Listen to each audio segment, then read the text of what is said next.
really great to be with you guys. I've heard about this group. Well, I mean, I've been in Nashville for 10 years, so I've heard about you guys quite a bit. I'm sorry it's taken so long to get together, but I didn't know there were biscuits and gravy involved. Nothing against you guys, but I would have been here a lot faster if I'd have known that. Well, Wes is my literary agent. As you guys know, that's kind of what he does, and we've worked on a number of books together, and I'm working on a book now, and if you don't mind, I'll just kind of ramble about it, because sometimes you get in front of a group of people and ramble about it, and you get some feedback and things like that, and it helps a lot. But the book also fits where many of you guys are, because you might be wondering, hey, what's next? What am I going to be doing? I've got all this wisdom, but I don't know how to package it in such a way to help the next generation. And this book deals with a little bit of those themes. The book is called The Narrative Leader. And the premise is that really great leaders throughout history have had a specific sort of cadence of leadership or a specific methodology. And that is that they invited their stakeholders into a story in which their stakeholders could play a role and be transformed and get really amazing things done.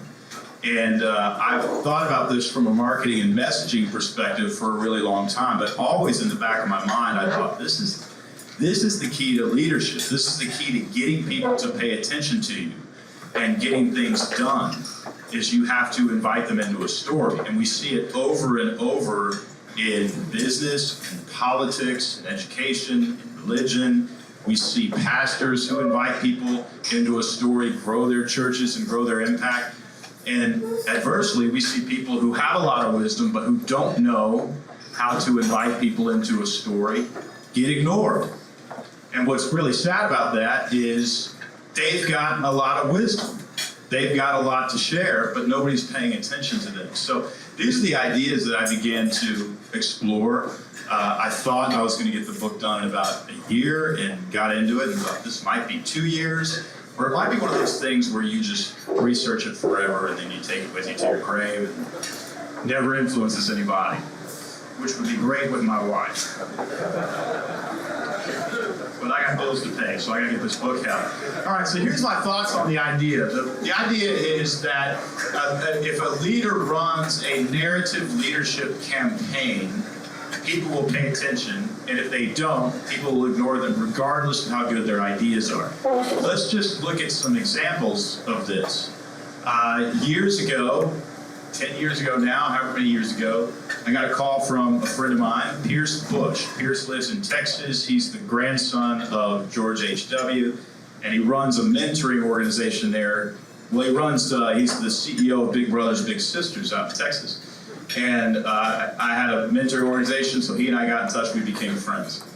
And he called me during the Republican primaries. I'll talk a little bit about politics. I hope I don't step on anybody's toes. I am neither a Republican or Democrat. In my opinion, there are two major things wrong with America, and they are the Republicans and the Democrats. And honestly, if we just get rid of all of those people, we will have a polite conversation and make progress. But anyway, Pierce called and said, hey, will you go down to Miami and talk to my uncle? He's running for president, and he's not doing well. And talk to him about all this narrative leadership stuff. And I said, yeah. And so I went down to Miami, and Jeb Bush had written a book on immigration. He had written a book on education. He was, in my opinion, qualified to be president. He was probably my guy. And he's at 3% in the polls, and he's losing to a television personality named Donald Trump. And the whole country at the time was mystified by what was happening and couldn't exactly understand. I understood all of it, understood exactly why it was happening.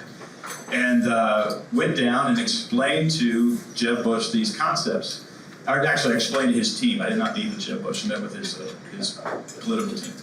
And they said to me, listen, Jeb is a very smart guy. He's a scholarly guy. He is not going to reduce his philosophy of government or what he wants to do or his vision into repeatable sound bites.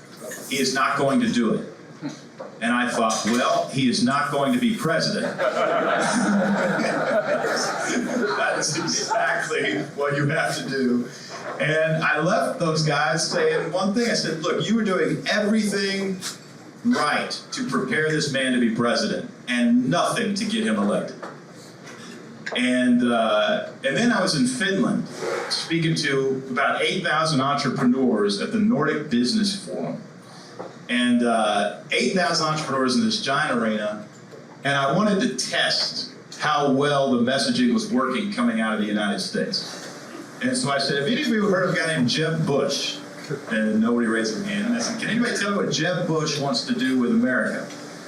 And nobody knew. And I said, can you tell me what Donald Trump wants to do with America? And 8,000 people in a Scandinavian accent said, make America great again.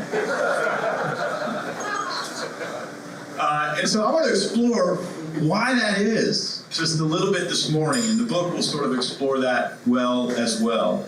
I think it's because when people go to the polls, not that they honestly, the statistics would say that only about 15% of Republican primary voters are actually loyal to Donald Trump. It's a very small number.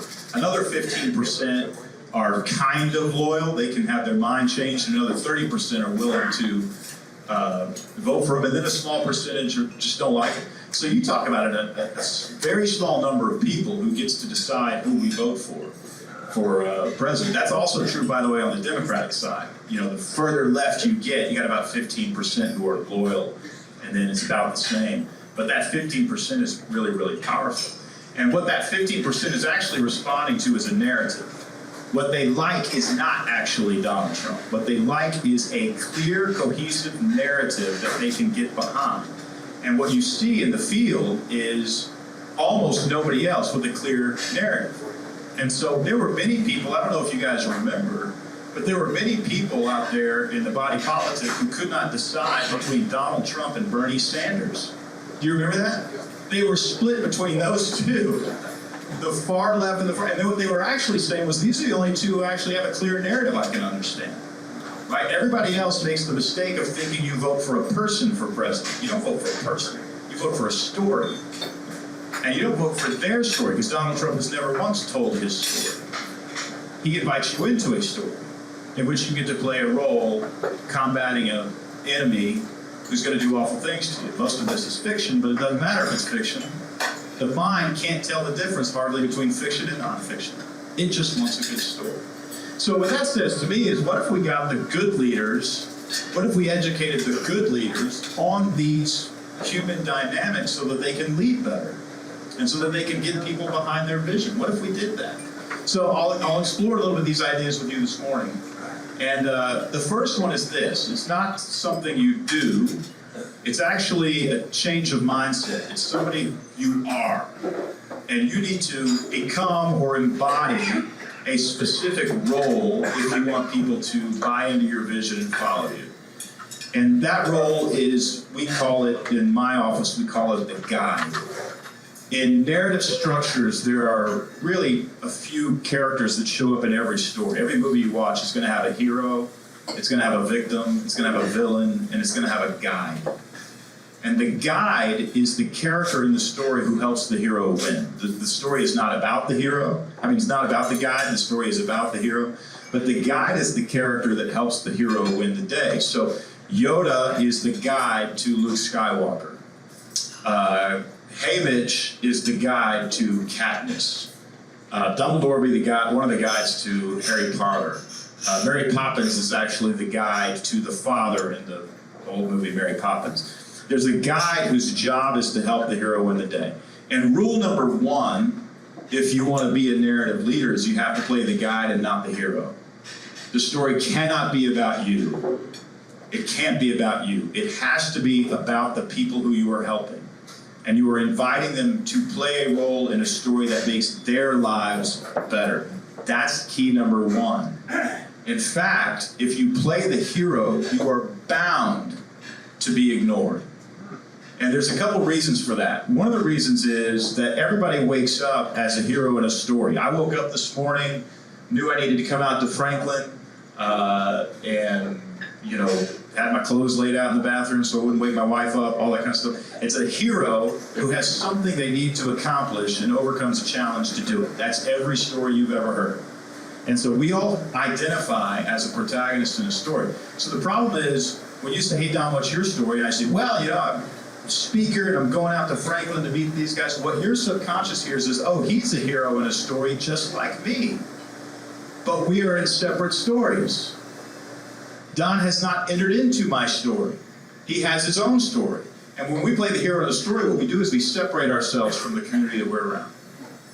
However, if we play the guide in a story, we enter into our constituent story. We enter into the story of the people who are around us, and they become interested in us because they sense that we can help them win in their story.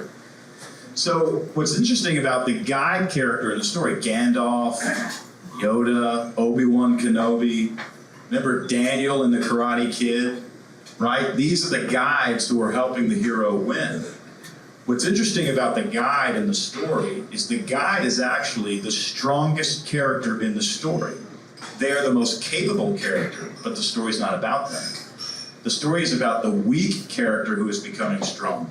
So there's a couple reasons you never want to play the hero in this story as it relates to your leadership. Now, I will say, as it relates to your friendships and your family, you do play the hero because that's where you connect with people. But when you step into a mentee's story, you play the guide, not the hero.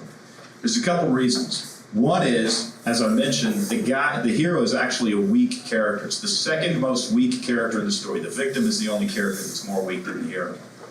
The hero's position in the story is, I don't know how to do it, I need help, I'm unwilling to take action, I'm ill-equipped, I'm afraid. So when you actually position yourself as the hero in the story, you are subconsciously telling the people that you are around that you're insecure, afraid, need some help, and are looking for affirmation. And we've all smelled that leader. Raise your hand if you go, yeah, I know a leader like that. Right? There you go. We've all smelled that. And so we have to sort of bury that and say, okay, this story is not about me, it's about these people. You see the rise of Deion Sanders going to Colorado. It was all about his players. Arguably a narcissist, but all about his players, right? All about the story. And where was he? He's trained in the media. He knew to do that. Donald Trump, you say, well, is he a narcissist? Well, listen, if he's not a narcissist, then that's not a thing. He's definitely a narcissist. But trained in the media, he is wise enough to make the story all about you. You don't know about his wife or his other wife or his other wife. You don't know about his kids or his other kids. The way he franchised himself all across the country. He didn't talk about that. Talks about you and what you should be afraid of. And how he'll be the strong man who rescues you. Right? And it works like a charm. He's trained in the media. Knows how to get attention. So you want to be the guide helping the hero win, otherwise you will be ignored.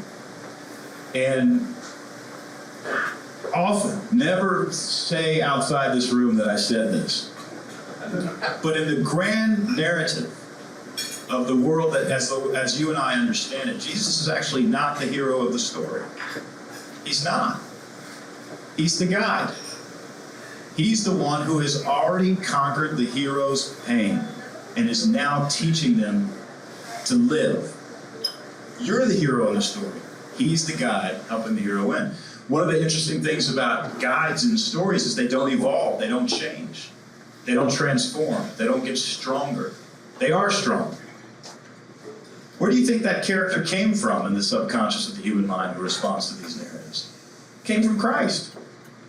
Jesus is the guide helping the hero win. And so when Jesus says, be like me, he says, get over yourself and help somebody else. Stop making it about you. It ain't about you. Right? Often in stories, those tearjerker moments happen when the guide lays down their life for the hero.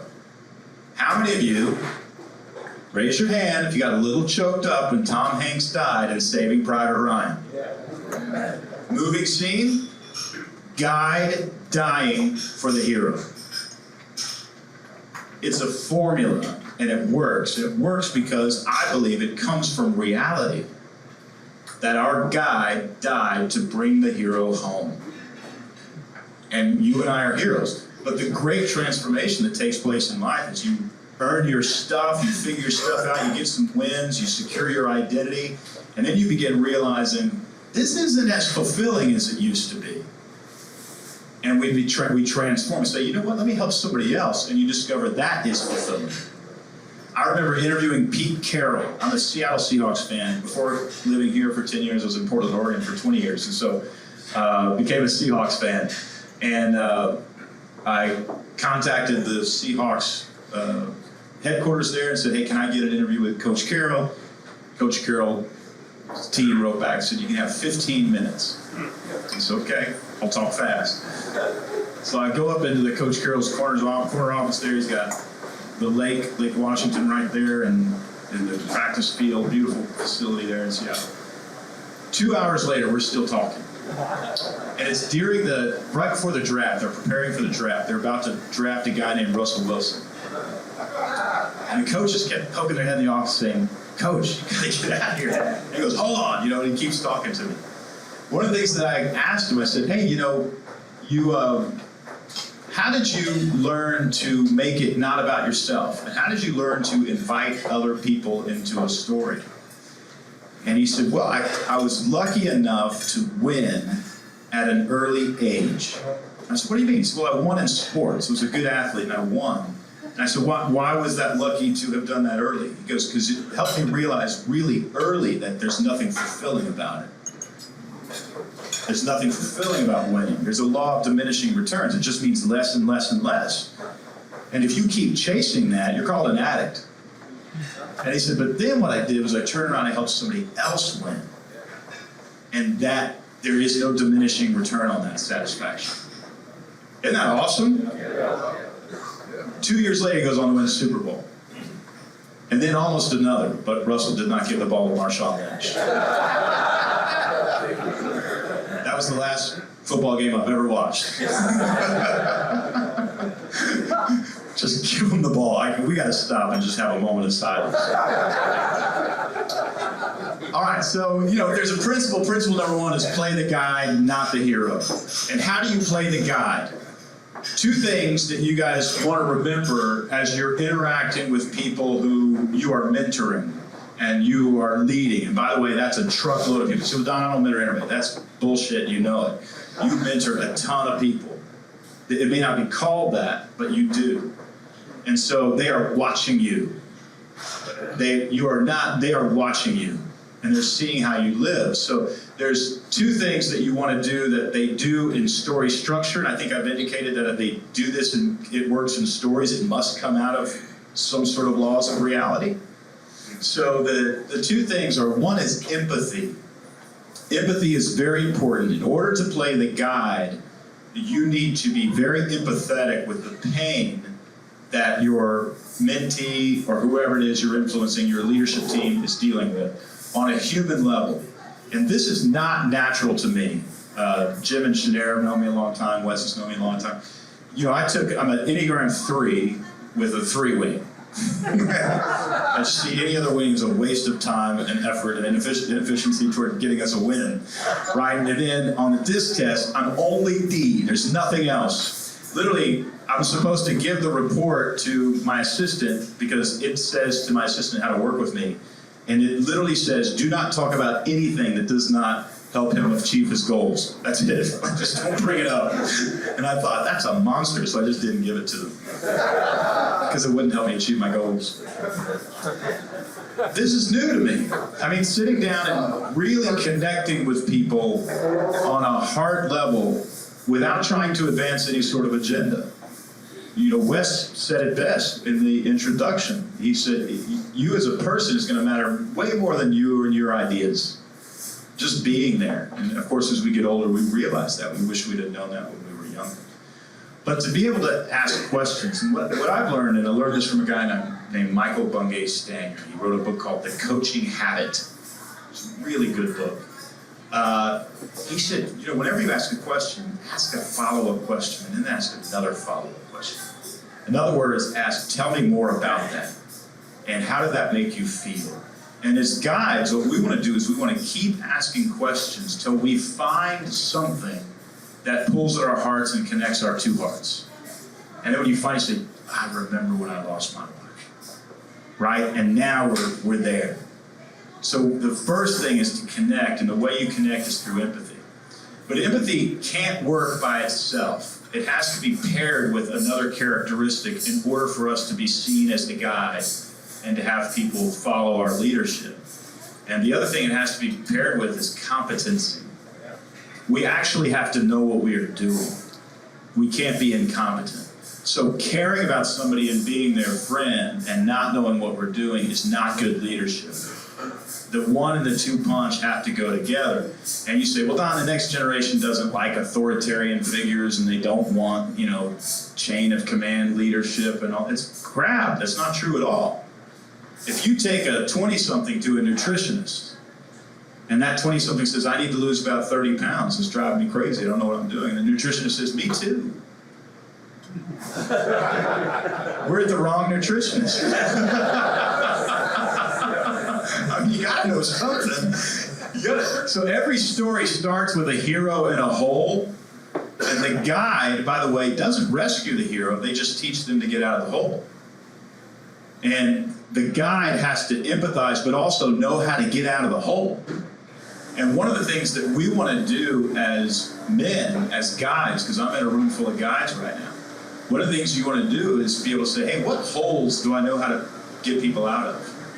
And identify those. Are they marital problem holes? Are they dad holes? This guy's yelling at his kids and you know he's scarring them and he doesn't know it, right? I know how to get him out of that hole.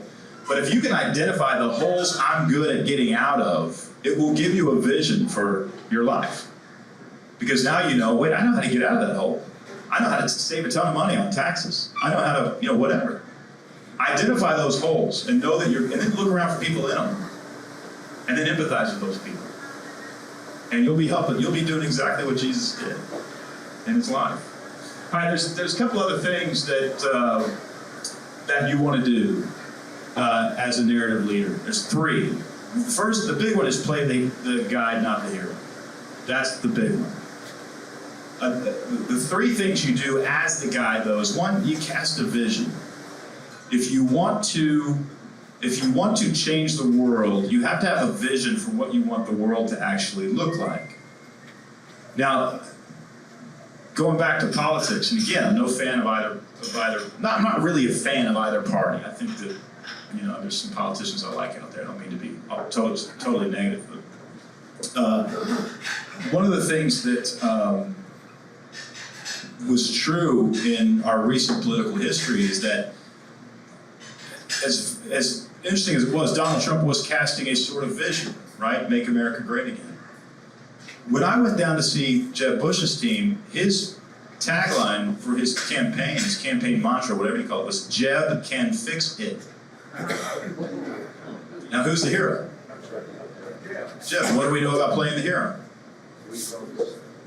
Yeah, people go, oh, I hope you have a good story. I'm gonna go, they can't figure out what's in it for me. They see what's in it for you, but what's in it for me? If my mission statement of my company was to make me millions, do you think my team would be, we gotta get down that money. He's gotta get that expensive cold plunge in his garage. You gotta get that. No, it's not gonna happen. Right, so there's a vision that we have to have, and that vision has to be on behalf of the people on behalf of the stakeholders that we're interacting with. This is a big deal. 2 rules on that vision. It's got to be singular. You can't have 10. If there are 10 things, if we go to a movie and it's about a young man who wants to marry a woman and also win a race and also lose 30 pounds and also adopt a cat, we got too much stuff, right? So it's one singular, repeatable vision that you have. And this is why we exist. I exist to help people do this, right?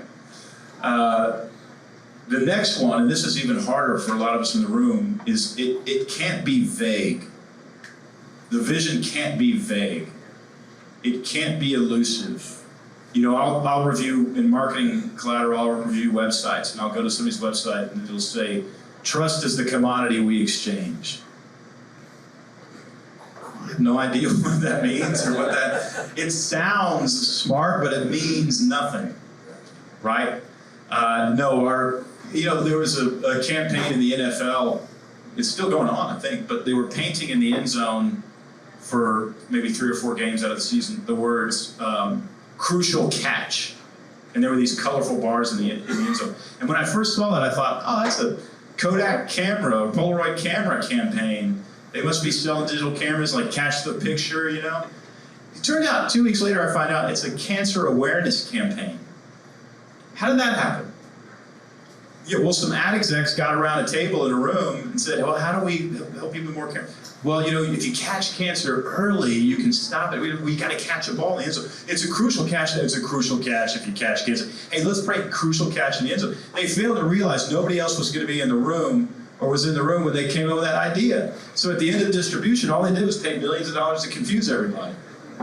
It was a cancer awareness campaign that I thought was trying to sell me a digital camera. That's how bad that campaign was. But if you would have painted in the end zone, promise us you'll get screened for breast cancer. That's it. Promise us you'll get screened for breast cancer. How many lives do you think they would have saved? But they wanted to be cute and clever and sound interesting. And so they don't get to accomplish their agenda. Because they're trying to make it sound like poetry. No, don't do it. Make America great again. Right? That's it.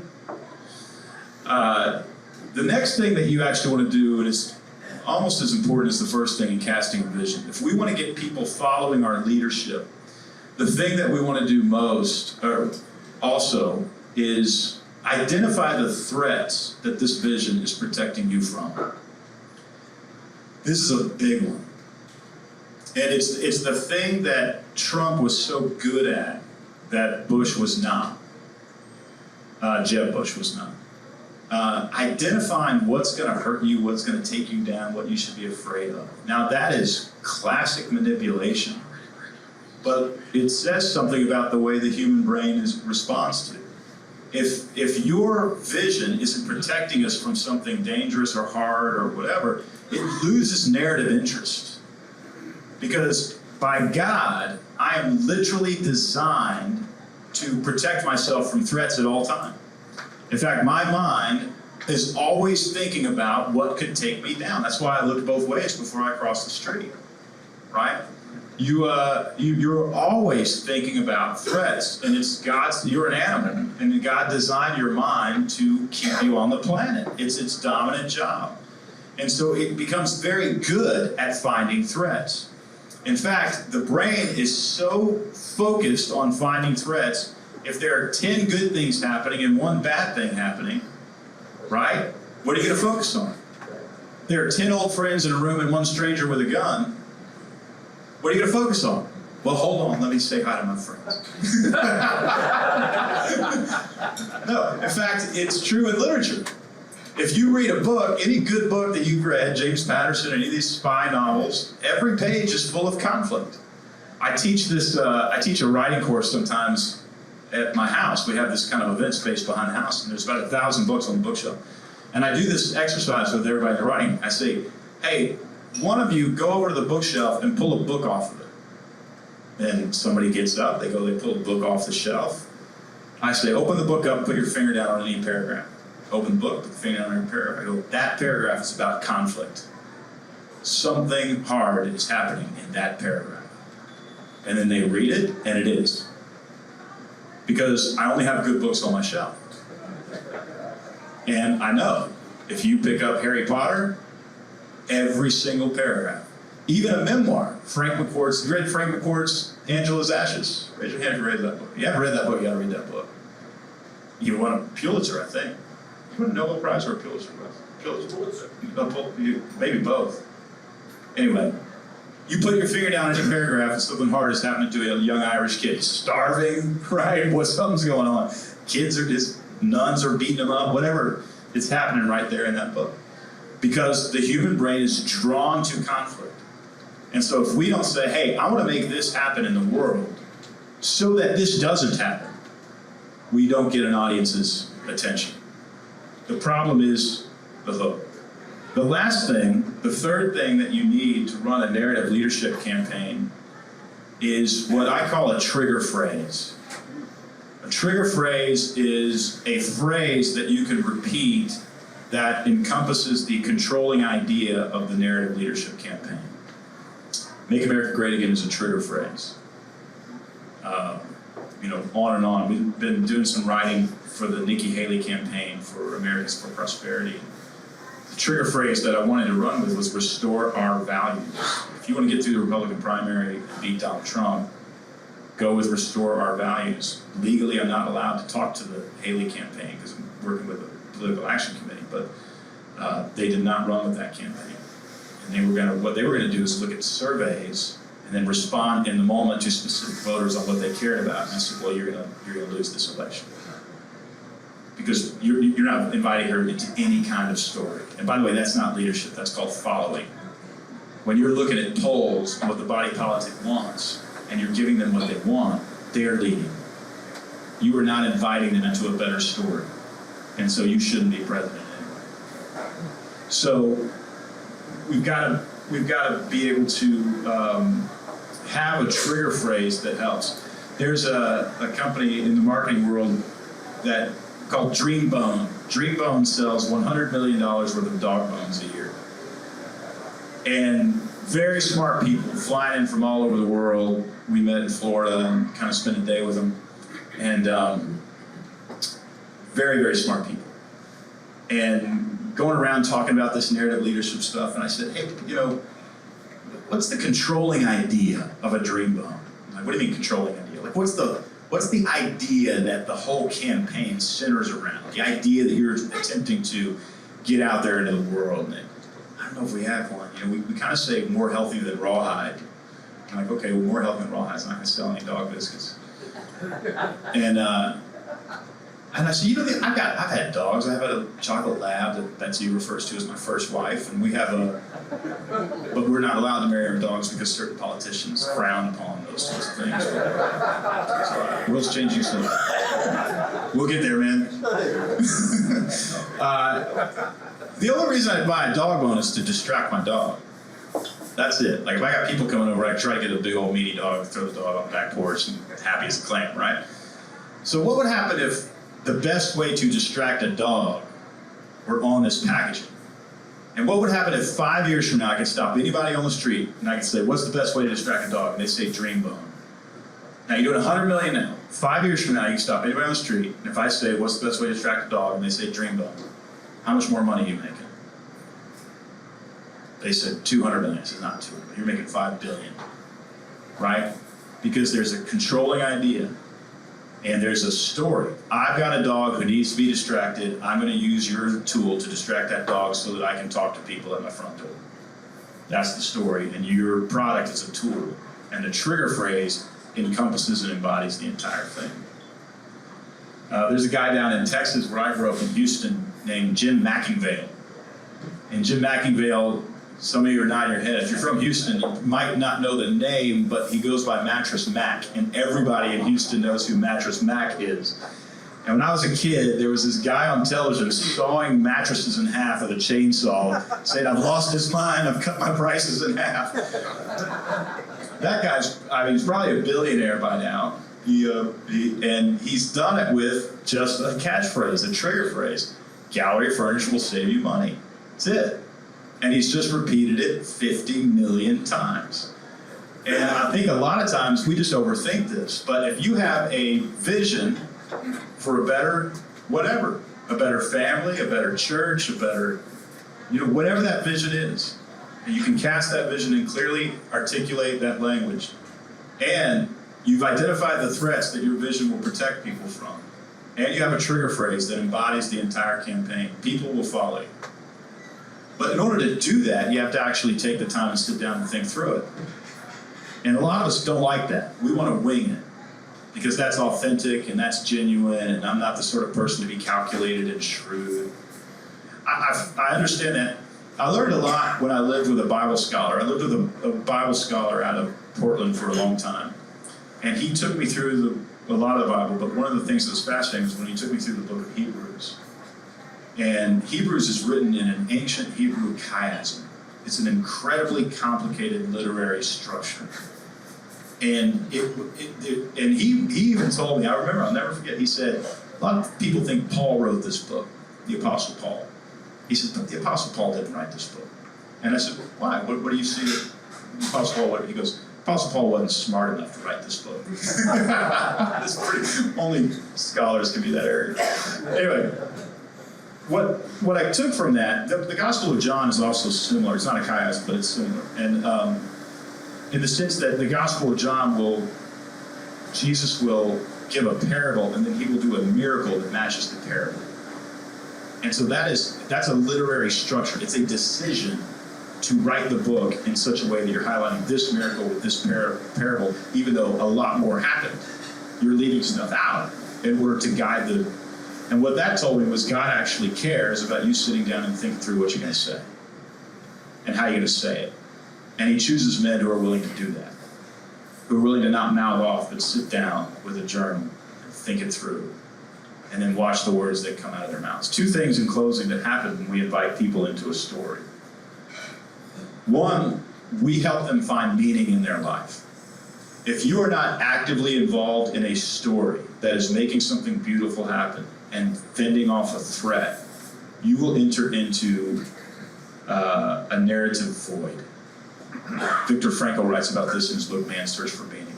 You will begin to struggle with anxiety, depression, a sense of meaninglessness in life. All of that happens not because we got old. It's because our story expired and we didn't start a new one. We are literally sitting in the theater of our mind and the credits are rolling on the story we lived and ain't nothing happening. And we need to just get a new story on that screen right away because it gives us a great sense of meaning. Another thing that happens to the people that we invite into stories is it helps them transform. We only transform and become better versions of ourselves when we step into a story in which we want something and engage and embrace conflict and have to become the sort of people that objective requires. A lot of us are saying, well, I'm not the sort of person to be able to do that. Well, if you step in there and jump into the deep end and drown a little bit, I guarantee you you're going to come out of there swimming, right? And we get into that story and we transform. And human beings are designed to transform from the day they are born to the day they die. We never stop. And if we do stop transforming, entropy sets in. There has to be a challenge that we are facing and we are overcoming and we are inviting people into. At the beginning of a story, you see an ill-equipped, immature Luke Skywalker, and at the end, he's standing on a podium getting an award and he's competent. And the whole story was about him going from here to here. And in our lives, we've done that. And now we're turning around and we're helping somebody else get there. In fact, there's a scene at the end of most movies that's really beautiful. It's when the guide steps back into the story and affirms the transformation of the hero. Right? Daniel in the king's speech, after he gives the speech, says, you are a great king. Because remember earlier in the movie, King George is wondering whether the wrong man has been selected to be king. He has no confidence because he has a stutter. Haymitch says it to Caddis. Obi-Wan Kenobi and Yoda, the ghosts, literally come up behind and they're floating there behind the shoulders. A cheesy scene, necessary for narrative structure. And we see in Scripture, we see us going to heaven and Jesus affirming our transformation. Well done, my good and faithful servant. It can't come from within us. Everybody in this culture is looking in the mirror trying to change themselves. It will not come from inside of you. It will come from somebody else looking at you going, you did good. If there's something that I think Satan wants to do in this room, Satan wants to convince every man in this room that your words don't mean anything. And he wants you to say harsh words that you don't think mean anything, but they're tearing people apart. And he wants you to bite your tongue when you have a chance to say, I see something good in you. The men who have done that in my life have changed my life forever. And you have that ability if we play the guide and not the hero, if we invite people into a story, if we help them fend off conflict and embody that in a well-calculated, well-thought-out trigger phrase that invites people to participate with us. That's it. Book will be out in 2 years. Don't forget, you owe me $10 on Amazon.